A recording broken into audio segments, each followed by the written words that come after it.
So today what we're going to do is we're going to tackle the big question. Is leasing better than buying a car? Now I know a lot of debate is out there about this. A lot of times people are saying one is better than the other, and some of you might be leaning one way and the others might be leaning the other way. So here's what we're going to do. We're going to break it all down. We're going to weigh out both sides, look at the pros and cons, and we're going to look at what one works best for you. But more specifically, which one financially is the smartest move. Now, some people say that leasing is the way to go. Lower monthly payments, always driving a new car, no worries about selling it down the line, no worries about anything, you just get a new car. Others saying buying is a better option because you own the car. You can sell it, and in the long run, it's cheaper.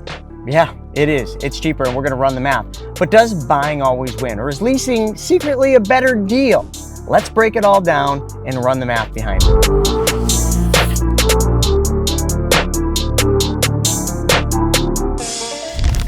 All right, so let's kick things off with buying, right? When you buy a car, what you're gonna do is you're gonna put down a down payment on the car, or at least usually that's how it's gonna happen. And then you're gonna figure out the financing over a specific period of time. Let's say you're looking at a simple, reliable car like a Honda Civic or a Toyota Corolla. Something that's gonna be dependable, something that's gonna be reliable, and something that's just gonna get the job done. But it's not gonna necessarily turn people's heads.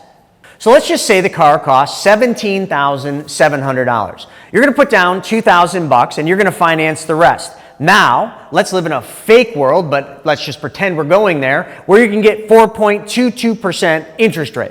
Your monthly payment's gonna be about $465 a month, and that's gonna be for 36 months. Now here's where it gets really interesting. After 3 years, you could probably sell that car for $12,000. So let's just do some quick math right here. After 3 years, you would have paid $18,740 total with the down payment and the monthly payments combined. After that, you're going to sell the car for $12,000. Your net cost of ownership is $6,740. You actually got something back. So in this scenario, buying the car means you owned it, and that means you got something to show for your money, because when you sold it, you get some of that residual value back. Now, let's talk a little bit about leasing. This is where it's going to get a little tricky, lots of moving parts. A lot of people love leasing cars, I think because they like driving a brand new car every few years. The monthly payments also typically are a little bit lower. They could be substantially lower if you negotiate it. But let's just get back to the basics. They don't have to worry about selling the car after the 3 years or so. Let's use the same time frame. Sounds pretty good, right? So let's just use some of the numbers that we used before. Let's say that you're leasing the same $17,700 car. You still put down $2,000 to keep everything even, but your monthly payment now is a lot lower. It's $159 for 36 months. At the end of the lease, you have an option to buy the car out for $12,200. So let's just run the numbers based on that. After 36 months, you paid $19,924 total for the lease. That includes your down payment, which was the $2,000, plus all the monthly payments. Even though they were a lot less, that's how much you paid for the car. But remember, you don't own the car. If you decide to buy it out at the end of the lease, you're going to have to pay that $12,200 buyout. So you're paying more to lease the car.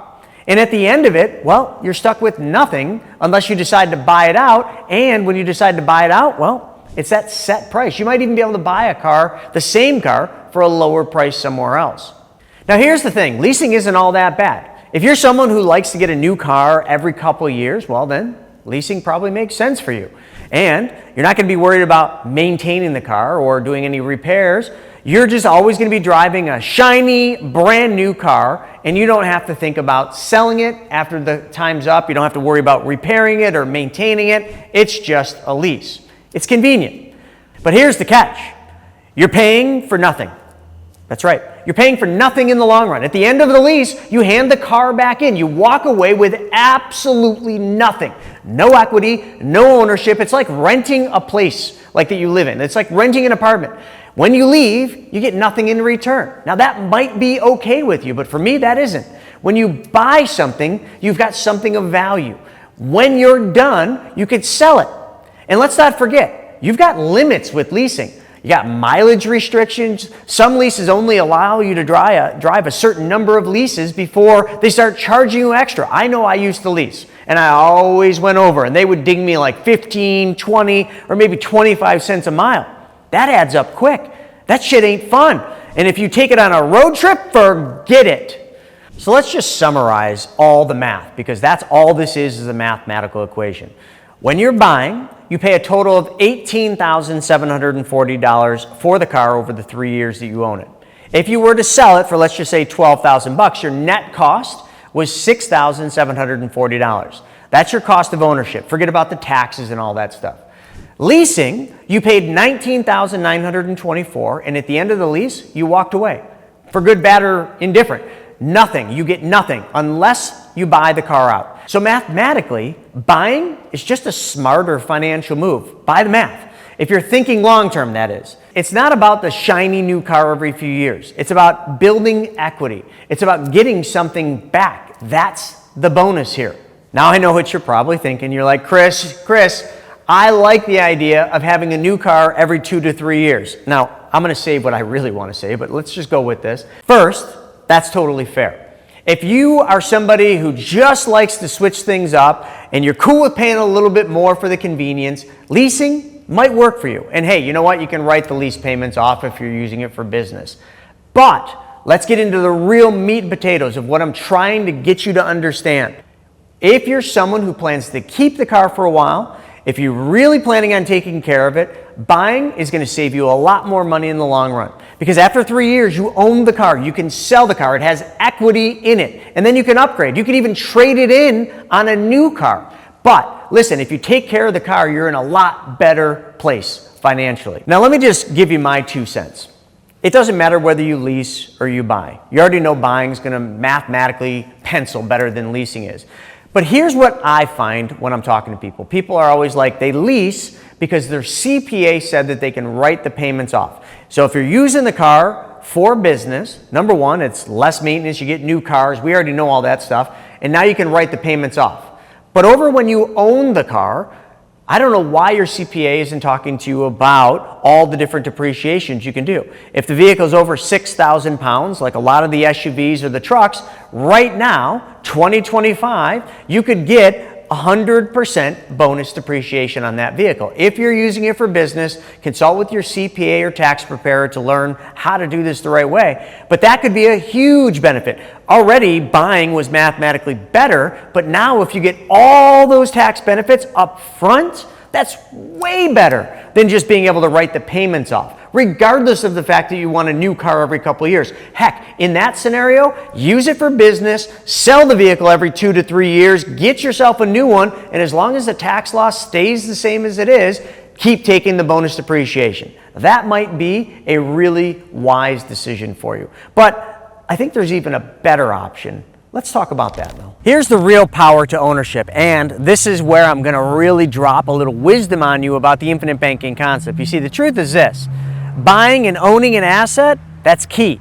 It's building wealth. It's one of the same principles that you're going to apply to your finances. In my opinion, you shouldn't be leasing your money from the bank. You should be your own bank. You see, the cars behind me, I didn't finance or lease them. Well, I did finance them, but I financed them with my own bank, and I definitely didn't steal them. I used this strategy, which I'm going to talk to you about, to get all my money back for both of these cars and every car that I buy, drive, and own. You see, with the infinite banking concept, what you do is you're going to set up a specially designed whole life insurance policy. That is going to build cash value, and then instead of borrowing from the traditional bank, you're actually going to borrow from the insurance company. The insurance company is going to lend you the money that you saved in there, and that's the only downside. You have to save up enough money. So this car, I had to have enough money saved in my policy in order to pay cash for it. But I didn't pay cash. You see, I borrowed from the insurance company so that my cash that I would have paid for that stayed in the policy, earning uninterrupted compounding interest. Guaranteed interest and dividends still compounding because I didn't use my money. My money's still earning while I borrow from the insurance company to buy the car. Now here's the most important thing. I take the payment that I would have paid for a lease or to buy the car if I financed it, and I pay that same payment back to my bank. My bank being that specially designed whole life. It's just one giant circle. I put all the money in the policy instead of a bank account. I move the money out to buy the car. That's in the form of a loan from the insurance company. They do charge simple interest, but the simple interest is not the important part, because my money is continuously and always earning uninterrupted compounding interest. Now I own the car. I paid cash for it. But the cash that I used was borrowed from the insurance company. So now what I'm going to do, I'm going to figure out what the car payment would have been on that if I financed it through a bank. And I'm going to make that payment back over into the policy. Because of the methodology and the concept that I'm talking about, you get all the money back for the car, which is what I did for that car, the one back there, and every car that I buy. And in doing that, I get all the money back. So this is another way you could buy cars. Instead of paying cash for them, change where the cash goes. Be your own bank. Treat your money the same way you treat the finance company's money, the same way you treat the leasing company's money. Pay yourself back to payment, and you keep all the interest that you're giving away today. That's how you get all the money back for every single car you buy, drive, and own. It's the best strategy to use when buying cars. Oh, taxes? Well, I use these cars for business. So of course, this car, yeah, I write those payments off because it's a business deduction. This one, same thing. Yep. So the tax strategy, you can consult with your CPA. If you're using them for business, you too can get the write-offs. So instead of leasing your money, you own your money. You are making the decisions. You're making the rules. You're making the terms. You're using your money. Therefore, you're setting all of the rules. Whether it's real estate or cars or investments, you could do the same thing.